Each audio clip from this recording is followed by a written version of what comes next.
لوگوں کو متلاشی نگاہوں سے دیکھنے لگی، تبھی اسے جہاں نظر آ گیا۔ وہ نیلی جینس کی جیبوں میں ہاتھ ڈالے سامنے سے چلتا ہوا آ رہا تھا۔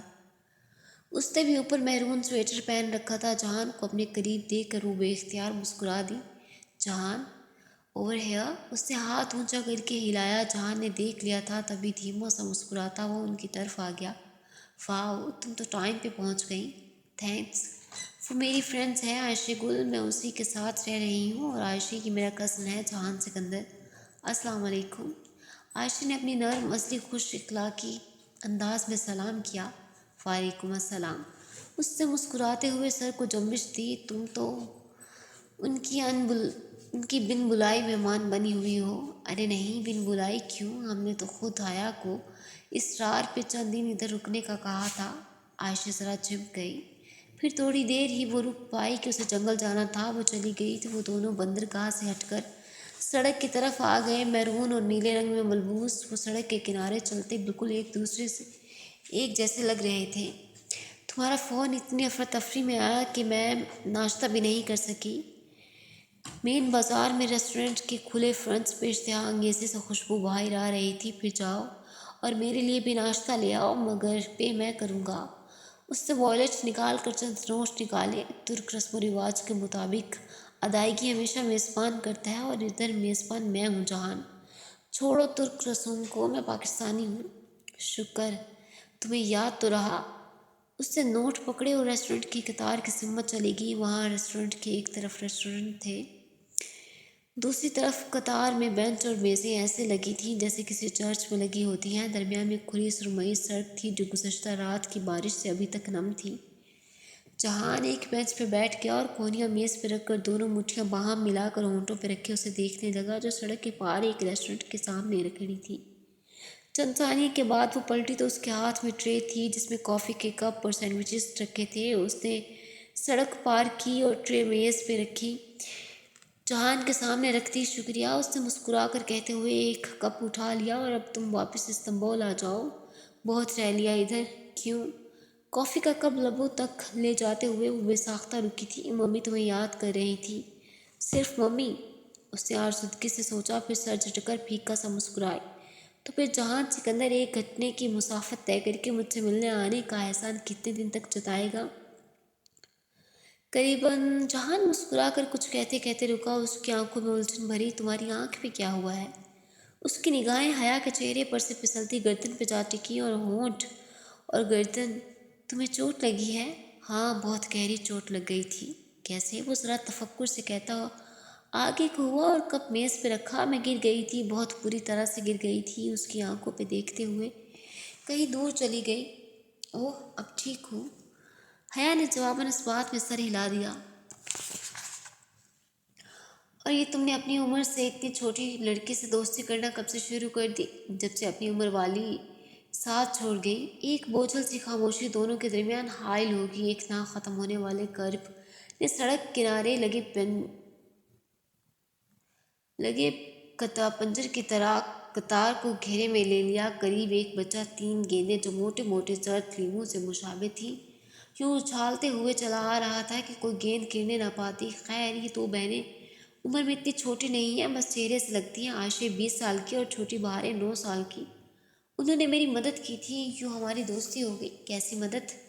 میرے بالوں پہ کچھ گر گیا تھا حادثاتی طور پہ، وہ عائشہ نے اتار دیا۔ مگر تم فکر نہ کرو، اب سب کچھ پہلے جیسا ہو گیا ہے۔ مگر کچھ بدلا ہے آیا؟ وہ کافی کے گھونٹ لیتا ذرا الجھن سے اس کو دیکھ رہا تھا۔ ہاں، کچھ تو بدلا ہے۔ وہ اس بات میں سر ہلا کر گیندوں کا کرتب دکھاتے لڑکے کو دیکھنے لگی۔ ایک ٹولی تھا جو کسی نگران فرشتے کی طرح اس کا پہرا دیا کرتا تھا۔ ایک میجر احمد تھا جو اس کی خاموشی سننے کے لیے 3 گھنٹے تک فون کان سے لگائے رکھتا تھا۔ ایک عبدالرحمن تھا جو دوسرے ملک ہونے کے باوجود اس کی مدد کے لیے آتا تھا، اور ایک جہان سکندر تھا جو اس کی ایک وضاحت پہ مطمئن ہو جاتا تھا، جو اس کے چہرے کے زخم کو دیکھ تو سکتا تھا مگر ان کے پیچھے ان کی جلی ہوئی روح، اس کی جلی ہوئی روح اسے نظر نہیں آتی تھی۔ جو نظر آتا تھا وہ تو سب دیکھ لیتے ہیں، جو نہیں نظر آتا وہ کوئی ہی دیکھ سکتا ہے، اور جہان ایسے لوگوں میں شامل نہیں تھا۔ دفتر میسج ٹون بجی تو جہان نے موبائل جیب سے نکالا اور دیکھا ممی کو بتا کر نہیں آیا تھا۔ اب ان کی تفتیش شروع ہو گئی۔ وہ پیغام کا جواب ٹائپ کرتے ہوئے مسکرا کر کہنے لگا، تم جتنی ان کی مانتے ہو میں جانتی ہوں وہ مجھ سے کچھ منواتی نہیں ہے، ورنہ شاید میں ان کی واقعی مانتا۔ اس نے پیغام بھیج کر سیل فون وہیں میز پہ ڈال دیا۔ حیا نے ایک نظر اس کے فون کو دیکھا۔ تو وہ سمن تو وہ سمن اسپیشل کون تھا جس نے تمہیں یہ فون گفٹ کیا تھا؟ جہاں نے موبائل اٹھا کر اس کی طرف بڑھایا۔ یہ تم رکھ لو، میں اور لے لوں گا، اتنے سوال پوچھتی ہو نا تم میرے فون کے بارے میں۔ حیا نے فون اس کے ہاتھ سے لے کر واپس میز پہ رکھا۔ بات کو مت ٹالو، میرے سوال کا جواب دو۔ نہیں، تم فکر نہ کرو، کسی لڑکی نے نہیں دیا، یہ میرا آفیشیل فون تھا، میری جاب کا فون میرے باس نے دیا تھا۔ تمہارا باس؟ اس کی آنکھوں میں الجھن ابھری۔ مگر تم تو اپنا کام کرتے ہو نا؟ ہمیشہ سے تو نہیں اپنا کام کرتا تھا، یہ ریسٹورینٹ تو 1.5-2 سال پہلے کھولا تھا، اس سے پہلے تو بہت سی جابس کی ہیں۔ وہ زرد گیندیں اچھالتے بچوں کو دیکھ کر دھیما سا مسکرا کر کہہ رہا تھا۔ اس وقت اس کی آنکھوں میں کوئی ایسا نرم تاثر تھا جو حیا نے صرف ایک دفعہ پہلے ہی دیکھا تھا، جیسے وہ کچھ یاد کر رہا تھا، کوئی گم گشتہ قصہ۔ ایک بات کہوں جان، مجھے لگتا ہے کہ تمہیں اپنی جاب اور اپنے باس سے بہت پیار ہے۔ وہ بغور اس کے چہرے کے تاثرات کو دیکھتے ہوئے بولی تو جہان نے بہت بری طرح سے چونک کر اسے دیکھا۔ تمہیں ایسا کیوں لگا؟ کیونکہ ابھی اپنے باس اور جاب کا ذکر کرتے ہوئے تمہاری آنکھوں میں جو چمک اور محبت درائی ہے نا، یہ میں نے پہلے تب دیکھی تھی جب تم ہمارے کچن میں مجھے اس اسپیشل گفٹ کے بارے میں بتا رہے تھے، اور اب بھی یہ سب کہتے ہوئے تمہارا چہرہ ایک دم اتنا گلو کرنے لگ گیا کہ مجھے لگا اس ذکر سے وابستہ کوئی خاص یاد تمہارے ذہن میں چل رہی ہے، تو تم چہرے پڑنے لگ گئی ہو۔ وہ جیسے سنبھل کر مسکرایا۔ بتاؤ نا، تمہیں اپنی پچھلی جاب بہت پسند تھی؟ ہاں، بہت زیادہ، بڑے عیش تھے تب، اپنی راجدھانی، اپنی جگہ کی بات ہی کچھ اور ہوتی ہے۔ وہ اپنے چہرے کے تاثرات کو ہموار رکھے دوبارہ کہیں پیچھے نہ جانے کی کوشش کر رہا تھا۔ تو وہ جاب کیوں چھوڑ دی؟ بعض دفعہ انسان کو بہت کچھ چھوڑنا پڑتا ہے، اپنی سلطنت سے خود جلا وطن کرنا پڑتا ہے۔ ان شہزادوں کے جزیروں کو ترک مدلار کہتے ہیں، کیونکہ یہاں ان شہزادوں کو جلا وطن کر کے بھیجا جاتا تھا جو سلاطین کو اپنے تخت کے لیے خطرہ لگتے تھے۔ وہ بات کو کہیں اور لے گیا۔ ہاں، اور میں سوچتی ہوں جہان، وہ جلا وطن شہزادے اپنے پرانے شاہانہ دور کو کتنا یاد کرتے ہوں گے، اور جو خود کو خود ہی جلا وطن کرتے ہیں ان کی یاد میں تکلیف کی بھی در آتی تھی۔ پھر اس نے دھیرے سے سر جھٹکا اور سمندر پہ چلتے ہیں۔ کچھ دیر بعد وہ دونوں ساحل سمندر پہ پتھروں کی قطار پہ چل رہے تھے۔ ہوا سے حیا کے بال اڑ اڑ کر جہان کے کندھوں سے ٹکرا رہے تھے، مگر وہ انہیں نہیں سمیٹ رہی تھی۔ وہ بھی خاموشی سے جینس کی جیبوں میں ہاتھ ڈالے سر جھکائے قدم اٹھا رہا تھا۔ تمہارا ریسٹورینٹ کیسا چل رہا ہے؟ رینوویشن کروا رہا ہوں، اور میری لینڈ لیڈی نے بھی کوئی لائر کر رہی ہے میرے خلاف۔ میری یہ سمجھ میں نہیں آتا کہ اس کے پاس ایک دم سے خود کا اتنا پیسہ کہاں سے آ گیا کہ وہ اتنا مہنگا لائر کر سکے۔ حیا کا دل آزردگی کے سمندر میں ڈوب کر ابھرا۔ وہ جانتی تھی کہ اچانک اس کے پاس اتنا پیسہ کہاں سے آیا تھا، وہ سب اس کی غلطی تھی۔ تو تم اب کیا کرو گے؟ آج کل بس چھپا ہوا ہوں، اسی لیے ریسٹورینٹ سے بھاگ کر ادھر آ گیا ہوں۔ ذرا لو پروفائل رکھی ہوئی ہے، وہ دھیرے سے ہنس کر بولا۔ تم اس سے اتنا ڈرتے کیوں ہو؟ ڈرتا تو میں فرقان ماموں اور سائمہ مامی کے سوا کسی سے نہیں ہوں۔ سمندر کی ایک تیز لہر آئی اور ان کے قدموں کو بھگو کر واپس پلٹ گئی۔ اور فرقان ماموں کی بیٹی کی منگنی ہو رہی ہے، اسے اچانک یاد آیا۔ حیا حیرت سے رک کر اسے دیکھنے لگی۔ ارم کی؟ کب؟ کس سے؟ کل رات مامی کا فون آیا تھا ممی کو، انہوں نے بتایا تھا۔ فنکشن تو معلوم نہیں کب ہے، البتہ رشتہ طے ہو گیا ہے۔ مگر کس سے؟ فرقان ماموں کی کسی دوست کی فیملی ہے، زیادہ تفصیل مجھے نہیں معلوم۔ وہ شانے اچکا کر بولا۔ وہ دونوں پھر سے چلنے لگے تھے۔ ارم نہیں مانی ہوگی، تایا نے زبردستی کی ہوگی، وہ یہی سوچ رہی تھی۔ تمہیں پتہ ہے جہان، اماں ابا اور تایا تائی کی بڑی خواہش تھی کہ ارم کا رشتہ روہیل سے ہو۔ اب پتہ نہیں تایا تائی نے کہیں اور کیوں رشتہ کر دیا، مگر روہیل تو… وہ کچھ کہتے کہتے ایک دم رکا۔ زندگی میں پہلی دفعہ اسے لگا کہ جہان کے لبوں سے کوئی بات غیر ارادی طور پر پھسلی تھی۔ مگر روہیل کیا؟ وہ چونک کر اسے دیکھنے لگی۔ روہیل کی تو ابھی اسٹڈیز رہتی ہے نا؟ وہ بات بدل گیا، وہ شرطیہ کہہ سکتی تھی۔ روہیل کی پڑھائی ختم ہو چکی ہے، وہ جب میں پاکستان جاؤں گی تب آنے والا ہی ہوگا۔ جواباً جہان نے ایک گہری پرکھتی نظر اس پہ ڈالی۔ تمہارا روہیل سے رابطہ ہے جہان؟ پھپھو نے ایک دفعہ بتایا تھا کہ تم لوگ ان ٹچ ہو۔ اس نے اپنی پرانی الجھن کو الفاظ پہنا دیے۔ ہاں، کبھی کبھی بات ہو جاتی ہے۔ میں اس سے ملا تھا امریکہ میں۔ اچھا، کب؟ اس سے نہیں بتایا۔ وہ خوشگوار حیرت سے اسے دیکھنے لگی۔ پرانی بات ہے، 3 سال تو ہو ہی گئے ہوں گے، وہ شانے اچکا کر بولا۔ اسے بہت حیرت ہوئی تھی۔ ایک تو پتہ نہیں اس کے گھر والوں کو ہر بات اپنے تک محدود رکھنے کا شوق کیوں تھا۔ ابھی پاکستان میں اس نے اماں سے سکندر انکل کے کیس کا پوچھا تو اسے معلوم ہوا کہ اماں ابا کو سب پتہ تھا اور اب روہیل جہان سے مل چکا تھا، مگر اس نے کبھی نہیں بتایا۔ آج تو وہ روہیل سے ضرور پوچھے کہ اس نے تہیہ کر لیا تھا۔ لہریں اسی طرح امٹ امٹ کر اس کے پیروں کو چھو رہی تھی۔ جہان، تم نے کبھی سیپ چنے ہیں؟ یہاں سیپ ہوتے ہیں؟ وہ ذرا حیران ہوا۔ ہاں، تمہیں نہیں پتہ؟ اور سیپ چنتے ہیں، ان سے موتی نکلیں گے۔ واقعی؟ اب دیکھتے ہیں کہ تمہارا موتی نکلتا ہے یا نہیں۔ وہ چیلنجنگ انداز میں مسکراتی آگے بڑھ گئی۔ ان دونوں کو ایک ایک سیپ ہی ملی۔ حیا نے دور بیٹھے ٹورسٹ کی ایک ٹولی سے ایک بڑا چھرا لیا جو وہ فروٹ کاٹنے کے لیے لائے تھے، اور جہان کے پاس واپس پتھروں پہ آ بیٹھی۔ جیسے پہلے اس نے اپنی سیپ کھولی وہ خالی تھی، مولسک پہ خون کے قطرے لگے تھے۔ اس نے مایوسی سے چھرا جہان کی طرف بڑھا دیا۔ جہان نے بلیڈ سیپ کے خول کی درس میں رکھ کر احتیاط سے اسے کاٹا اور کتاب کی مانند کھول دیا۔ حیا نے گردن آگے کر کے دیکھا، مولسک کے خون آلودہ لوتھڑے کے عین اوپر قطار میں مٹر کے دانوں جتنے 3 موتی جگمگا رہے تھے۔ وہ متحیر سی ان چمکتے موتیوں کو دیکھ رہی تھی۔ جہان نے چھری کی نوک سے موتی اکھاڑے، ان کو پانی سے دھویا اور جیب سے ایک ٹیشو نکال کر ان میں لپیٹا۔ یہ تمہارے ہوئے؟ اس نے ٹیشو حیا کی طرف بڑھایا۔ وہ دھیرے سے نفی میں سر ہلایا۔ تم اتنے قیمتی موتی کسی دوسرے کو کیسے دے سکتے ہو؟ وہ ابھی تک اس لمحے کے زیر اثر تھی۔ یہ لڑکیوں کے شوق ہوتے ہیں، میں ان کا کیا کروں گا؟ وہ لاپرواہی سے بولا تھا۔ تمہیں نہیں معلوم اگر یہ بہارے گل کے نکلتے تو اس کے لیے کتنی قیمتی ہوتے؟ اس کی زندگی کا واحد مسئلہ موتی ہیں جو اس کی سیپ میں سے کبھی نہیں نکلتے۔ اس نے بے دلی سے ٹیشو تھام لیا۔ اسے اپنے نکلے موتیوں سے زیادہ خوشی کوئی شے نہیں دے سکتی تھی۔ شام میں وہ عائشہ کے لیپ ٹاپ کے سامنے بیٹھی روہیل سے اسکائپ پہ بات کر رہی تھی۔ جہان دوپہر میں ہی واپس چلا گیا تھا۔ وہ اس کے بعد سیدھی گھر آ گئی تھی۔ جب تک روہیل آن لائن نہیں ہوا تھا وہ سوچتی رہی تھی کہ 3 سال پرانی بات روہیل نے کبھی کیوں نہیں بتائی۔ 3 سال پہلے کیا کبھی اس نے اشاروں میں بھی بتایا کہ اسے سمین پھپھو کا بیٹا ملا تھا؟ اس کی ہر سوچ کا جواب نفی میں تھا۔ 3 سال پہلے ان کی زندگی میں کیا ہو رہا تھا؟ وہ شرح لا کے دوسرے سال میں تھی، ان کے ایک دور کے چچا کی شادی ہوئی تھی اور روہیل نے ایک دن بہت ہنگامی انداز میں ایک کال کر کے ابا سے پیسے مانگے تھے۔ وہ ایک دم چونکی۔ 3 سال قبل ایک دن روہیل کا اچانک ہی فون آیا تھا۔ اس نے ابا سے 2 یا 3 لاکھ روپے منگوائے تھے۔ ابا، میں جھوٹ نہیں بول رہا، مجھے واقعی ضرورت ہے۔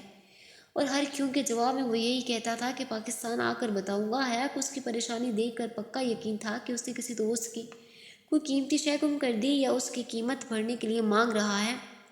پھر پتہ نہیں روہیل نے ابا کو وجہ بتائی یا نہیں، مگر اب سارے معاملے کو دوبارہ یاد کرتے ہوئے وہ سوچنے لگی تھی کہ کیا ان 2 واقعات کا کوئی باہمی تعلق تھا۔ سیدھا سیدھا پوچھا تو روہیل شاید چھپا جائے تو اسے اندھیرے میں نشانہ باندھنا پڑے گا۔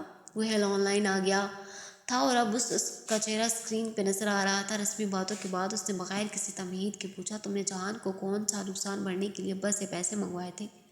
لمحے بھر کو تو روہیل کو کچھ سمجھ میں نہیں آیا کہ وہ کیا کہہ رہی ہے۔ پھر ذرا حیرت سے بولا، یہ تم سے کس نے کہا؟ تم پہلے میرے سوال کا جواب دو۔ تم سے جہان نے کوئی نقصان ہوا تھا؟ جب وہ تمہارے پاس امریکہ میں آیا ہوا تھا تم نے ابا سے پیسے منگوائے تھے؟ اندر ہی اندر وہ خود بھی گڑبڑا رہی تھی، کیا پتہ ایسی کوئی بات ہی نہ ہو۔ تم سے یہ جہان نے کہا ہے؟ وہ اچنبھے سے پوچھ رہا تھا۔ جس نے بھی کہا ہو، تم میرے سوال کا جواب دو روہیل۔ وہ چند لمحے خاموش رہا جیسے شش و پنج میں ہو۔ تم جہان سے کیوں نہیں پوچھ لیتی؟ وہ سب کچھ بتا چکا ہے، مگر تم سے اس لیے پوچھ رہی ہوں تاکہ یہ جان سکوں کہ میرا بھائی مجھ سے کتنا جھوٹ بول سکتا ہے۔ تلخ لہجے میں کہہ کر اس نے روہیل کے چہرے کو دیکھا۔ وہاں واضح تلملاہٹ در آئی تھی، جذباتی بلیک میلنگ کام کر گئی تھی۔ بات جھوٹ بولنے کی نہیں، اور مجھے پتہ ہے اس نے تمہیں کچھ نہیں بتایا، وہ بتائے گا بھی نہیں، کیونکہ اس نے مجھے بھی منع کر رکھا تھا۔ پھر بھی میں تمہیں بتا دیتا ہوں۔ پھر وہ ذرا توقف سے بولا، وہ ایک رات کے لیے بہت اچانک میرے پاس آیا تھا۔ اس کے بائیں کندھے پہ گولی لگی تھی اور اسے بروقت طبی امداد چاہیے تھی، مگر وہ اسپتال نہیں جانا چاہتا تھا۔ اس کے کہنے پہ میں نے اپنی ایک ڈاکٹر فرینڈ کو بلایا جو تب اپنی ریزیڈنس کر رہی تھی۔ اس نے میرے اپارٹمنٹ میں جہان کو ٹریٹ کیا اور بینڈیج وغیرہ کیا۔ پھر جہان نے مجھے بس اتنا بتایا کہ اس کے پیچھے کوئی ہے اور وہ کسی سے بھاگتا پھر رہا ہے۔ اس کے پاس ترکی کے ٹکٹ کے لیے پیسے بھی نہیں تھے، سو اس کے پیسے مانگنے پہ میں نے ابا سے کہہ کر راتوں رات پیسے ارینج کیے تھے، وہ صبح ہوتے ہی واپس ترکی چلا گیا، پھر ہفتے بعد ہی اس سے پیسے واپس بھجوا دیے۔ بس یہی بات تھی، وہ حق تک سنے جا رہی تھی۔ ابا کو پتہ ہے اس بات کا؟ نہیں، اور تم مت بتانا، وہ پہلے ہی جہان سے متنفر رہتے ہیں۔ یہ بات بتائی تو وہ تو بس جہان کی لاپرواہی کی وجہ سے اس سے کھچے کھچے سے تھے، مگر اب ایسا نہیں ہے۔ نہیں، وہ کسی اور بات میں اس سے برگزشتہ تھے۔ اب مت پوچھنا کہ وہ کیا بات تھی، میں ابھی جلدی میں ہوں، بعد میں بتاؤں گا، مگر اتنا یقین رکھو کہ وہ جس زخمی حالت میں میرے پاس آیا تھا، مجھے وہ اسی دن سے اچھا لگنے لگا تھا، اور میں یہ وثوق سے کہہ سکتا ہوں کہ وہ سچ بول رہا تھا جب اس نے اس رات مجھے کہا کہ Rohail I am not bad guy, بلکہ جو میرے پیچھے ہیں وہ برے ہیں۔ اور وہ دوسری بات اس نے اصرار کرنا چاہا، مگر روہیل اسی کوئی موقع دیے بغیر میز سے اپنی چیزیں سمیٹنے لگا۔ اسے باہر جانا تھا، وہ جلدی میں تھا۔ حیا نے بے دلی سے لاگ آؤٹ کیا اور اس کا دل ایک دم بوچھل ہو گیا۔ اس کے گھر والے اسے کیوں اتنا چھوٹا سمجھ کر اس سے اتنی باتیں چھپاتے تھے؟ کیوں؟ آخر کیوں؟ عائشہ نے لیٹے ہوئے بہارے پہ کمبل برابر کیا، پھر ایک نظر اسے دیکھا جو بہارے کے اس طرف لیٹی چھت کو تکے جا رہی تھی۔ وہ تینوں یوں سوتی کہ بہارے درمیان میں ہوتی۔ اس نے عائشہ کی نگاہوں کا ارتکاز محسوس کیا تو شاید وہ اسے پکارنے کا ارادہ پہلے سے ہی رکھتی تھی۔ کہو عائشہ۔ عائشہ پہلو کے بل لیٹی نرمی سے بہارے کے گھنگریالے بالوں کو سہلا رہی تھی۔ میری سیپ سے موتی کیوں نہیں نکلتے؟ میں اتنا جھوٹ تو نہیں بولتی، وہ چھت کو تکتی کہنے لگی۔ تم بہارے کے فلسفے کو ذہن سے نکال دو، یہ تو رزق ہوتا ہے، کبھی نکل آتا ہے تو کبھی نہیں۔ چند لمحے کمرے کی تاریکی میں ڈوب گئے، جس میں سبز نائٹ بلب کی مدھم روشنی پھیلی تھی۔ بہارے کی بند آنکھوں سے سانس لینے کی آواز ہولے ہولے ابھرتی رہی تھی۔ عائشہ، اس نے اسی طرح چھت کو تکتے ہوئے پھر سے پکارا، کیا مجھے دنیا نے دھوکے میں ڈال رکھا ہے؟ تمہیں کیا لگتا ہے؟ پتہ نہیں، مجھے لگتا ہے جیسے میں بہت دور نکل آتی ہوں، اتنی دور کہ میں ان باتوں سے خود کو ریلیٹ نہیں کر پاتی جو تمہاری زندگی کا حصہ ہے۔ حیا، دور ہمیشہ ہم جاتے ہیں، اللہ دور نہیں جاتا۔ وہ نگاہوں کا زاویہ موڑ کر عائشہ کو سوالیہ انداز میں دیکھنے لگی۔ اگر تمہیں لگتا ہے کہ دوریاں بہت بڑھ گئی ہیں تو انہیں ختم کرنے کی کوشش میں پہل بھی تمہیں کرنی ہوگی۔ کیسے؟ وہ بے اختیار بول اٹھی۔ تم کیا کرنا چاہتی ہو؟ میرے بازو مجھ سے روز یہ سوال کرتا ہے کہ میں کون ہوں۔ میں چاہتی ہوں کہ میرے پاس اس سوال کا کوئی اچھا جواب ہو۔ میں زندگی میں کچھ اچھا کرنا چاہتی ہوں، اس لیے تاکہ تمہاری سیب سے موتی نکل آئیں۔ نہیں، وہ ذرا خفت زدہ سی ہوئی۔ بلکہ اس لیے تاکہ مجھے اس آگ میں کبھی نہ جلنا پڑے جس سے مجھے اب ڈر لگتا ہے۔ پھر اسے فاصلے کو سمیٹنے کی کوشش کرو۔ کیسے؟ حیا، جو ہمارا اللہ سے فاصلہ آ جاتا ہے نا، یہ سیدھی سڑک کی طرح نہیں ہوتا، یہ پہاڑ کی طرح ہوتا ہے۔ اس کو بھاگ کر طے کرنے کی کوشش کرو گی تو جلدی تھک جاؤ گی، جست لگاؤ گی تو درمیان میں گر جاؤ گی، اڑنے کی کوشش کرو گی تو ہوا ساتھ نہیں دے گی۔ عائشہ نے سانس لینے کی لہجے بھر کے لیے رکی۔ یہ فاصلہ بیبی اسٹیپ سے عبور کیا جاتا ہے، چھوٹے چھوٹے قدم اٹھا کر چوٹی پہ پہنچا جاتا ہے۔ کبھی بھی درمیان میں پلٹ کر نیچے اترنا چاہو گے تو پرانی زندگی کی کشش شکل کھینچ لے گی اور قدم اترتے ہی چلے جائیں گے، اور اوپر چڑھنا اتنا ہی دشوار ہوگا، مگر ہر اوپر چڑھتے قدم پہ بلندی ملے گی۔ سو بھاگنا مت، جست لگانے کی کوشش بھی نہ کرنا، بس چھوٹے چھوٹے اچھے کام کرنا اور چھوٹے چھوٹے گناہ چھوڑ دینا۔ عائشہ گل کا چہرہ مدھم سبز روشنی میں دمک رہا تھا۔ وہ اتنا نرم بولتی تھی کہ لگتا ہے جیسے گلاب کی پنکھڑیاں اوپر سے گر رہی ہوں، جیسے شہد کی ندی بہہ رہی ہو، جیسے شام کی بارش کے ملائم قطرے ٹپک رہے ہوں۔ تو میں کیا کروں؟ تم اپنی کوئی بہت محبوب شے اللہ کے لیے قربان کر دو۔ اس کی بات پہ حیا نے لمحے بھر کے لیے سوچا۔ اس کے پاس ایسی کون سی قیمتی شے تھی؟ اسپونجی کٹوروں میں میرے پاس ایک ڈائمنڈ رنگ پڑی ہے، وہ بہت قیمتی ہے۔ قیمتی چیز نہیں، محبوب چیز قربان کرو۔ ضروری نہیں کہ تمہاری محبوب چیز قیمتی بھی ہو۔ وہ مسکرا کر بولی، اور میں بتاؤں تمہاری محبوب ترین شے کیا ہے؟ کیا؟ تمہاری انا۔ تم اسے قربان کر دو۔ مگر کس کے لیے؟ وہ ذرا حیرت سے بولی۔ اپنی چچا کی کسی بیٹی کے لیے۔ تمہارے کوئی چچا اور ان کی بیٹیاں ہیں؟ حیا نے دھیرے سے اس بات میں سر ہلایا۔ تم ان کے لیے وہ کرو جو تم کبھی نہیں کرتی۔ سب سے مشکل قربانی دینا چچا کے بچوں کے لیے ہوتا ہے، کیونکہ سب سے زیادہ مقابلہ انہی سے رہتا ہے، اور سب سے زیادہ ناقدرے بھی وہی ہوتے ہیں۔ میں ان کے لیے کیا کروں؟ میں ان سے کبھی زیادتی نہیں کرتی، بس میں ان کے طنز کے جواب میں زبان پہ آئے طنز کو روک نہیں پاتی۔ حیا، یہ جو چھوٹے چھوٹے طنز اور طعنے ہوتے ہیں نا، ان سے بچا کرو۔ مکہ میں چند بڑے بڑے سردار جو یوں ہی چھوٹے چھوٹے طنز کر جاتے، پھر کیا ہوا، وہ بدر سے پہلے چھوٹی چھوٹی تکلیفوں سے مر گئے، کوئی خراش سے مرا تو کوئی چھوٹے سے پھوڑے سے۔ تم اپنی کزن کے لیے اپنی انا کو، ضرب کو بھول جاؤ۔ میں کوشش کروں گی۔ ویسے عائشہ، وہ ذرا سا مسکرائی، تم بہت پیاری ہو۔ جواباً عائشہ دھیرے سے ہنس دی، تم بھی بہت پیاری ہو آیا۔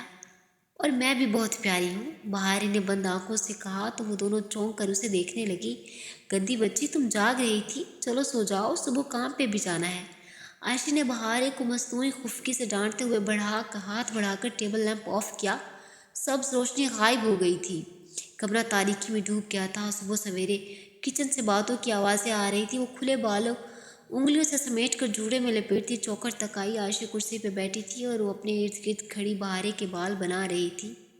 اپنے آگے کھڑی بہارے کے بال بنا رہی تھی۔ آج گھر کے کام تھے، سو جنگل نہیں جانا تھا، تو بہارے باہر جدیسی میں بچوں کے ساتھ کھیلنے جا رہی تھی۔ اب بہارے کل اکیلی جائے گی تو اچھی لڑکی بن کر جائے گی، ٹھیک ہے نا؟ عائشہ نرمی سے تائید چاہتی اس کی چوٹی گونج رہی تھی۔ ٹھیک، عائشہ نے بہارے نے اس بات میں سر ہلا دیا۔ اور اچھی لڑکیاں جب بازار سے گزرتی ہیں تو نظریں جھکا کر گزرتی ہیں، ایسے اگر ٹھوکر لگ جائے تو۔ عائشہ نے دھیرے سے مسکراتے ہوئے چوٹی کے آخری بل ایک دوسرے میں گوندھے۔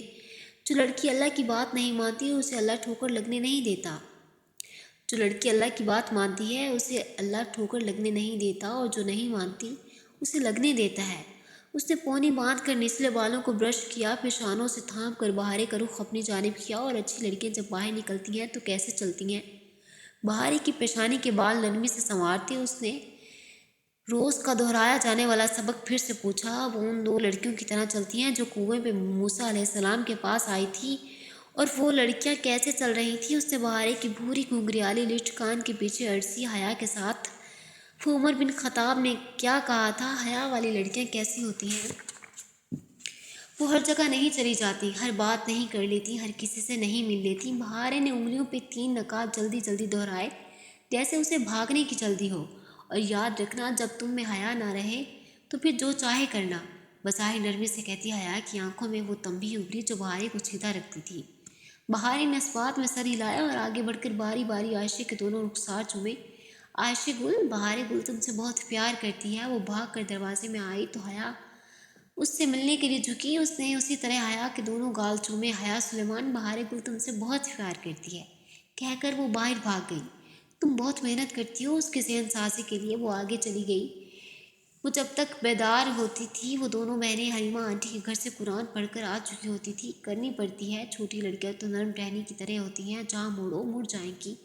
اگر وقت گزرنے کے ساتھ ٹہنی رنگ بدل لے، سوکھ بھی جائے، تو بھی اس کا رخ وہی رہتا ہے۔ مگر جو بڑی لڑکیاں ہوتی ہیں نا، وہ کانچ کی طرح ہوتی ہیں، اسے موڑو تو مڑنا نہیں ہوتا، زبردستی کرو تو ٹوٹ جاتا ہے۔ کانچ کو تراشنا پڑتا ہے، اور جب تک اس کی کچیاں نہیں ٹوٹتی اور اپنے ہاتھ زخمی نہیں ہوتے وہ مرضی کے مطابق نہیں ڈھلتا۔ صحیح کہہ رہی ہو، اس نے اس بات میں سر ہلایا۔ اچھا، فون کدھر ہے؟ میرا کریڈٹ ختم ہے، پاکستان فون کرنا تھا۔